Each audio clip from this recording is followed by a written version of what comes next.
Welcome to Sparks academy. So இன்னைக்கான aptitude செஷன்ல நம்ம என்ன டாபிக் பார்க்க போறோம் அப்படின்னா speed, time and distance. So இதை வச்சு என்னென்ன ப்ராப்ளம்ஸ்லாம் கேட்குறாங்கன்றது தான் நம்ம பார்க்க போறோம். ஸோ பார்ட் பை பார்ட்டா பார்க்கலாம். ஃபர்ஸ்ட் வீடியோல என்ன பார்ப்போம் அப்படின்னா இன்ட்ரடக்ஷன், பேசிக் கான்செப்ட்ஸாக பார்ப்போம். ஸோ ஸ்பீட், டைம் அண்ட் டிஸ்டன்ஸ்ல என்னென்ன ப்ராப்ளம்ஸ்லாம் நம்ம எக்ஸ்பெக்ட் பண்ணலாம் அப்படின்னு பார்த்தீங்கன்னா ஜஸ்ட் ஸ்பீடு, டைம், டிஸ்டன்ஸ் இது மூணுல ஏதாச்சும் ஒரு குவான்டிட்டியை உங்களுக்கு கேட்கலாம். Speed, time, distance. ஸோ இதில் ஏதாவது ஒரு குவான்டிட்டியை உங்களுக்கு கேட்கலாம். ஸோ மிச்சம் ரெண்டு குவான்டிட்டியை கொடுத்துட்டு ஒன்று கேட்கலாம். ஆர் ஆவரேஜ் ஸ்பீடு கேட்கலாம். இல்லை அப்படின்னா மீட்டிங் ஈச் அதர். ஸோ இந்த கான்செப்ட்லேருந்து உங்களுக்கு கொஸ்டின்ஸ் கேட்கலாம். ஸோ மீட்டிங் ஈச் அதர் அப்படின்றது என்ன அப்படின்னா ஸோ ரெண்டு வெஹிக்கிள்ஸ் அண்ட் ரெண்டு points. So say for example இது சென்னை, இது திருச்சின்னு வச்சுக்கோங்க. ஸோ இந்த பாயிண்ட்லேருந்து ஏன்ற பர்சன் திருச்சி போறாங்க. அதே இந்த பாயிண்ட்ல இருந்து பின்ற பர்சன் என்ன பண்றாங்கன்னா சென்னை போறாங்க. ஸோ இந்த ரெண்டு பேரும் ஒரு பாயிண்ட்ல மீட் பண்ணுவாங்க. ஸோ இந்த பாயிண்ட்டுக்கு அப்புறம் உள்ள ஸ்பீடையோ இல்லை டிஸ்டன்ஸ் இல்லைன்னா டைமையோ உங்களுக்கு கேட்கலாம். இல்லை அப்படின்னா இந்த பாயிண்ட்டுக்கு அப்புறம் உள்ள, அதாவது மீட்டிங்க்கு அப்புறம் உள்ள பாயிண்டோட ஸ்பீடு இல்லைன்னா டைமை கேட்கலாம். ஸோ இந்த மாதிரி கேட்டா எப்படி சால்வ் பண்றது அப்படின்றது தான் தேர்ட் டைப். அண்ட் இதை வச்சு, அதாவது ஸ்பீட், டைம் அண்ட் டிஸ்டன்ஸை வச்சு application based questions, trains, boats and streets. So இதுதான் உங்களுக்கு இந்த கான்செப்ட் வந்து கேட்கும். ஓகேங்களா? ஸோ அதுக்கப்புறம் ஸ்பீடு, டைம் அண்ட் டிஸ்டன்ஸ் இது மூணுக்கும் உள்ள ரிலேஷன்ஷிப் என்ன அப்படின்னா speed is equal to distance by time taken. So இந்த மாதிரி கேள்விப்பட்டிருப்பீங்க. 60 km/h ஸ்பீட்ல போயிட்டு இருக்கோம், இல்லைன்னா 40 km/h ஸ்பீட்ல போயிட்டு இருக்கோம்.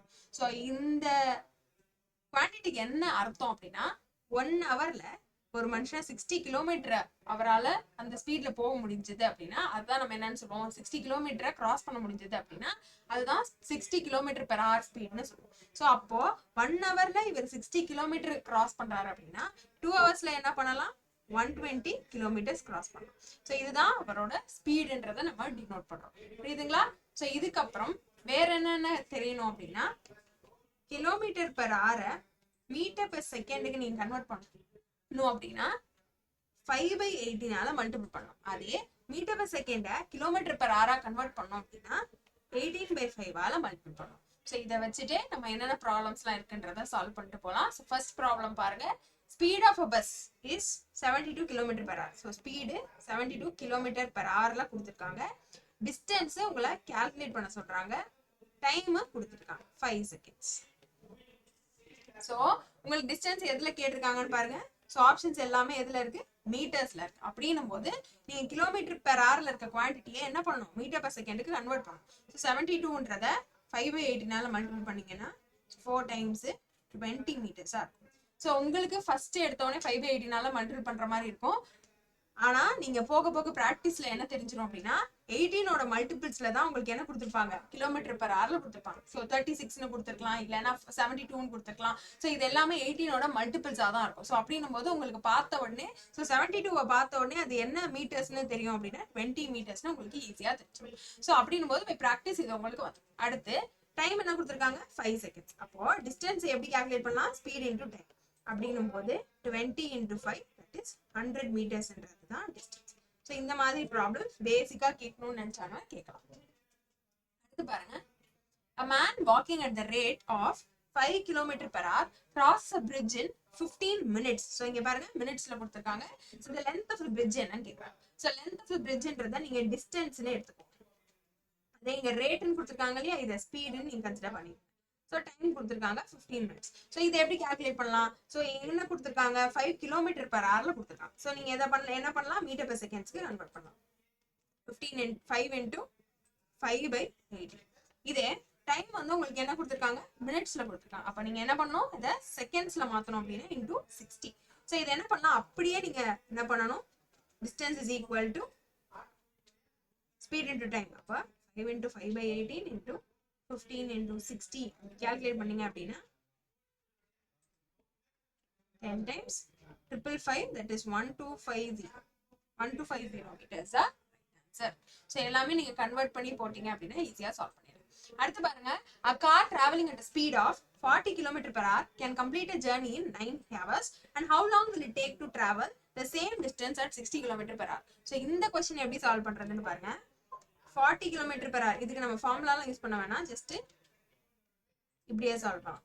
ஸோ 40 km per hour ஸ்பீட்ல போகும்போது அந்த ஜேர்னியை 9 ஹவர்ஸ்ல கம்ப்ளீட் பண்றாங்க. அதே ஜேர்னியை 60 km per hourல போனா எப்படி கம்ப்ளீட் பண்ண முடியும்னு கேட்குறேன். ஸோ நான் முன்னாடியே சொன்னேன், 1 ஹவர்ல அவங்களால 40 கிலோமீட்டர்ஸ் கடக்க முடிஞ்சது அப்படின்னா 9 ஹவர்ஸ்ல எத்தனை கிலோமீட்டர்ஸ் கடக்க முடியும்? தட் இஸ் 9 into 40 அப்படின்னும் போது 360 மீட்டர்ஸ், அதாவது கிலோமீட்டர்ஸ்னு உங்களுக்கு தெரிஞ்சிச்சு. ஸோ 1 ஹவருக்கு 40 கிலோமீட்டர்ஸ் அப்படின்னா 9 ஹவர்ஸ்க்கு 360 கிலோமீட்டர்ஸ். அப்போ அதே 360 கிலோமீட்டர்ஸை 60 கிலோமீட்டர் பெர் ஹவர்ல டிராவல் பண்ணா எவ்வளவு ஹவர்ஸ்ல முடிக்க முடியும்? அப்ப 6 ஹவர்ஸ்ல கிராஸ் பண்ணிடலாம். ஸோ இப்படிதான் நம்ம திங்க் பண்ணியே போட்டுடலாம். ஸோ 40 கிலோமீட்டர் பெர் ஹவர்ல டிராவல் பண்ணி ஒரு டிஸ்டன்ஸை 9 ஹவர்ஸ்ல அவங்க கம்ப்ளீட் பண்றாங்க. அதே டிஸ்டன்ஸை 60 கிலோமீட்டர் பெர் ஹவர்ல டிராவல் பண்ணா எவ்வளவு மணி நேரத்துல முடிக்கிற முடியும்ன்றதுதான் கேட்கறாங்க. ஸோ 40 கிலோமீட்டர் பெர் ஹவர்ன்றது ஒரு ஹவருக்கு 40 கிலோமீட்டர்ஸ் கிராஸ் பண்றாங்க. அப்ப 9 ஹவர்ஸ்க்கு 360 கிலோமீட்டர்ஸ். அப்ப அதே 360 கிலோமீட்டர்ஸ் 60 கிலோமீட்டர் பெர் ஹவர்ல நம்ம ஸ்பீட்ல போனோம் அப்படின்னா எத்தனை ஹவர்ஸ்ல டிராவல் பண்ண முடியும்? தட் இஸ் 6 ஹவர்ஸ்ல கிராஸ் பண்ணிடலாம். அப்போ option A 6 hours is the right answer. அடுத்த क्वेश्चन பாருங்க. A man walking at a speed of 10 km per hour. After every kilometer, he takes a rest of 5 minutes. How much time will he cover to cover a distance of 5 km? So இதுவும் நீங்க லாஜிக்கா think பண்ணீங்கனாலே போட்டுறலாம். So எப்படி பாருங்க, a man walking at a speed of 10 km. Speed என்ன கொடுத்திருக்காங்க? 10 km per hour னு கொடுத்திருக்காங்க. அப்ப 1 ஹவருக்கு அவர் எவ்வளவு கிலோமீட்டர்ஸ் டிராவல் பண்றாரு? 10 கிலோமீட்டர்ஸ் டிராவல் பண்றாரு. அப்போ நீங்க என்ன தெரிஞ்சுக்கலாம் அப்படின்னா, அரை மணி நேரத்துல, அதாவது 30 மினிட்ஸ்ல அவர் எவ்வளவு டிராவல் பண்ணிருப்பாரு?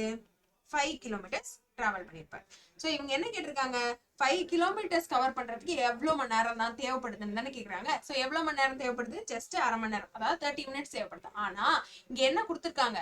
ஒவ்வொரு கிலோமீட்டருக்கு அப்புறமும் அவரு 5 நிமிஷம் ரெஸ்ட் எடுக்கிறாருன்னு கொடுத்திருக்காங்க. அப்ப அரை மணி நேரத்திலே ஒரு 5 கிலோமீட்டர் கம்ப்ளீட் பண்ணிருக்கலாம். ஆனா ஒவ்வொரு கிலோமீட்டருக்கு அப்புறமும் அவர் என்ன பண்றாரு? 5 மினிட்ஸ் ரெஸ்ட் எடுக்கிறார். அப்போ இதுதான் ஒரு ஸ்டார்டிங் டைம் அப்படின்னா, ஒரு கிலோமீட்டர் கழிச்சு ஒரு 5 மினிட்ஸ் ரெஸ்ட் எடுக்கிறார்.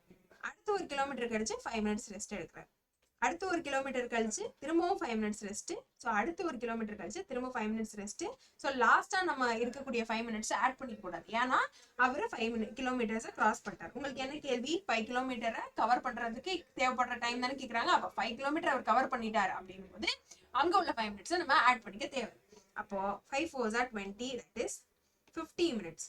ஸோ அவர் அந்த 5 கிலோமீட்டரை கவர் பண்றதுக்கு எவ்வளவு டைம் எடுத்துக்கிறாரு அப்படின்னா 50 மினிட்ஸ் எடுத்துக்கிறார். So option B 50 minutes is the right answer. So அடுத்த क्वेश्चन பாருங்க. A boy runs 20 km in 2.5 hours.